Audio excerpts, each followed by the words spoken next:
ನರಹರಿಯೇ ನಿನ್ನ ನಾಮ ಸ್ಮರಣೆ ಮಾಡದೆ,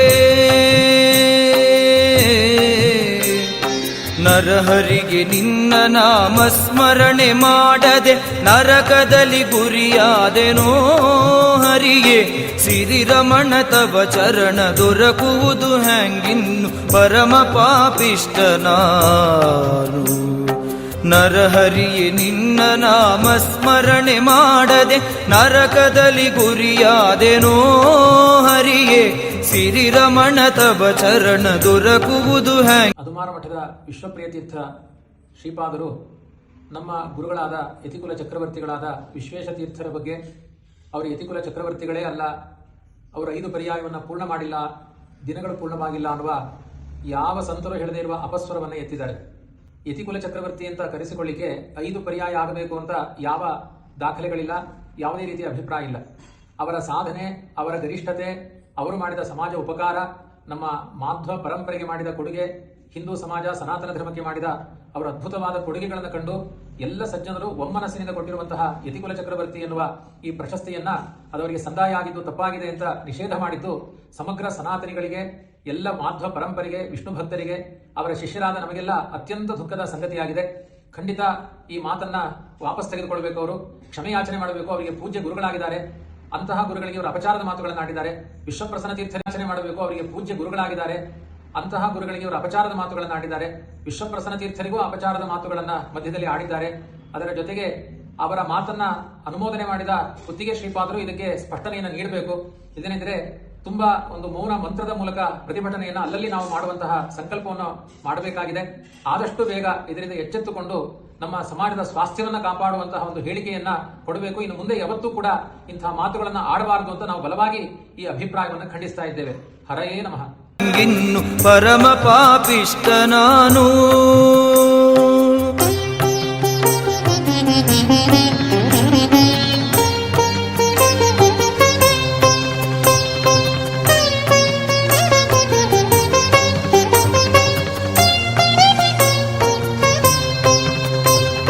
ಕೆರೆ ಬಾವಿ ದೇವಾಲಯವ ಇವತ್ತು ನನ್ನನ್ನು ಇಲ್ಲಿಗೆ ಬರುವುದಕ್ಕೆ ಕಷ್ಟ ಇತ್ತು, ಪರಿಸ್ಥಿತಿ ಗಂಭೀರವಾಗಿ ಹೋಗಿತ್ತು. ಇನ್ನೊಂದು ವಾರದಲ್ಲಿ ಪೂರ್ಣಪ್ರಜ್ಞಾ ವಿದ್ಯಾಪೀಠದಲ್ಲಿ ದೊಡ್ಡ ಮಟ್ಟಿನ ಸಭೆ ನಡೆದು ಇದರ ಖಂಡನ ಸಭೆಯನ್ನೆಲ್ಲ ಆಯೋಜನೆ ಮಾಡ್ತಾ ಇದ್ದಾರೆ. ಕೆಡಿಸಿ ದಿವ್ಯ ಹಿರಿದಾದ ಮನೆ ಕಟ್ಟಿದೆ.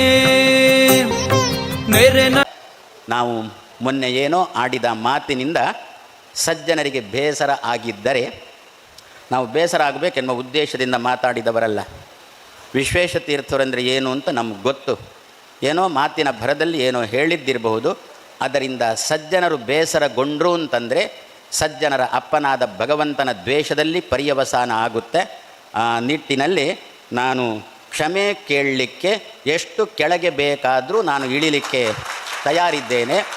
ಅದು ನನ್ನಕ್ಕಿಂತವರು ವಯಸ್ಸಿನಲ್ಲಿ ಚಿಕ್ಕವರು, ವಯಸ್ಸಿನಲ್ಲಿ ದೊಡ್ಡವರು ಯಾವುದನ್ನು ನೋಡೋಲ್ಲ. ಯಾರ ಕಾಲು ಹಿಡಿದು ನಾನು ಕ್ಷಮೆ ಕೇಳಬೇಕು ಅಂತ ಯಾರು ಅಪೇಕ್ಷೆ ಪಡ್ತೀರಾ, ಖಂಡಿತ ನಾನು ನಿಮ್ಮಲ್ಲಿಗೆ ಬರ್ತೇನೆ. ಇಲ್ಲ ನೀವು ನಮ್ಮಲ್ಲಿಗೆ ಬನ್ನಿ ಅಂತ ಹೇಳುವಷ್ಟು ದೊಡ್ಡತನದ ಅಹಂಕಾರ ನನ್ನಲ್ಲಿಲ್ಲ. ನೀವೇ ದೊಡ್ಡವರು.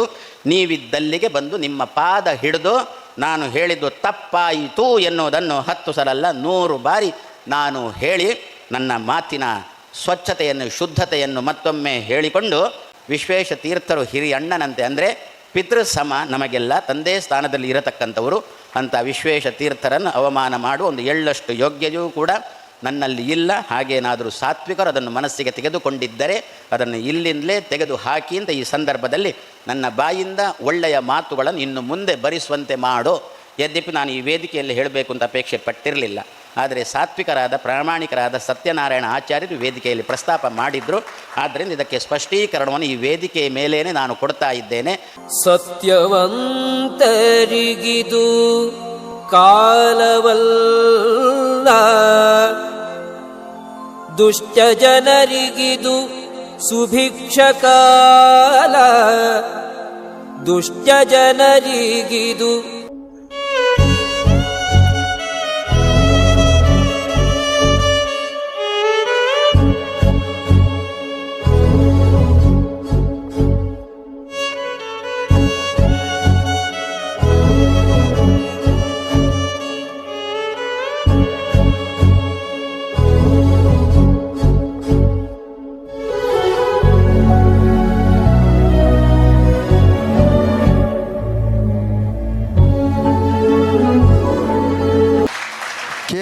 ತಮ್ಮ ರಾಜಕೀಯ ಬೇಯ ಬೆಳೆಸ್ಕೊಳ್ಳೋದಕ್ಕಾಗಿ, ತಮ್ಮ ತೀಟೆ ತೀರಿಸ್ಕೊಳ್ಳಿಕ್ಕಾಗಿ ಕೇವಲ ವಾಟ್ಸಪ್ ಫೇಸ್ಬುಕ್ಗಳಲ್ಲಿ ನಮ್ಮ ಮಾತುಗಳನ್ನು ಆಡ್ತೇವೆ, ನಮಗೆ ಮಾತುಗಳು ಬರ್ತೇವೆ ಅನ್ನುವುದನ್ನು ದೊಡ್ಡವರು ಅನ್ನುವ ಲೆಕ್ಕಿಸದೆ ಏನು ಇವತ್ತು ಸ್ಟೇಟ್ಮೆಂಟ್ಗಳು ಹರಿದಾಡ್ತಾ ಇದ್ದಾವೆ.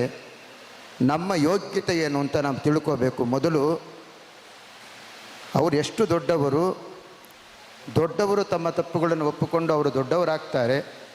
ದೊಡ್ಡವರ ಬಗ್ಗೆ ಮಾತನಾಡುವ ಯೋಗ್ಯತೆ ನಮಗೆ ಎಲ್ಲಿದೆ ಅಂತ ನಾವು ತಿಳ್ಕೋಬೇಕಾಗ್ತದೆ. ನನಗೂ ಅನೇಕರು ಕರೆ ಮಾಡಿ ಅವರನ್ನು ನೀವು ವೇದಿಕೆಗೆ ಕರೀಬಾರ್ದು ಅಂತ ಅಂದಿದ್ರು. ನಾನು ಹೇಳಿದೆ, ನಾನು ಬದುಕಿರೋ ತನಕ ಅದುಮಾರ ಸ್ವಾಮಿಗಳು ನನಗೆ ಬೇಕು.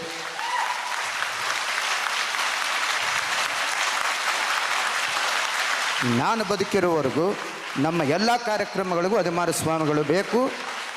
ಅದನ್ನು ಇವತ್ತು ನಾನು ಸ್ಪಷ್ಟೀಕರಣವನ್ನು ನಾನು ಕೊಡ್ತಾಯಿದ್ದೆ. ಯಾವುದೇ ಕಾರಣಕ್ಕೂ ಅವರನ್ನು ಬಿಟ್ಟು ಕೊಡುವ ಪ್ರಶ್ನೆಯೇ ಇಲ್ಲ. ನಿಮ್ಮ ರಾಜಕೀಯಗಳನ್ನು ನನ್ನ ಪ್ರತಿಷ್ಠಾನದ ಕಾರ್ಯಕ್ರಮಗಳಿಗೆ ಯಾರು ತರಬೇಡಿ ಅಂತ ನಾನು ಅವರಲ್ಲಿ ವಿನಂತಿಸಿಕೊಂಡಿದ್ದೇನೆ. ಗಸಗಸನೆ ತಾಂಬೂಲ ಪಶುವಿನಂದದಿ ಮೆತ್ತು ಕುಸುಮಗಂಧಿಯ ರಮಿಸುತ್ತಾ ಸತತ ಸಿರಿರಮಣ ತವ ಚರಣ ದೊರಕುವುದು ಹ್ಯಾಂಗಿನ್ನು ಪರಮ ಪಾಪಿಷ್ಟ ನಾನು.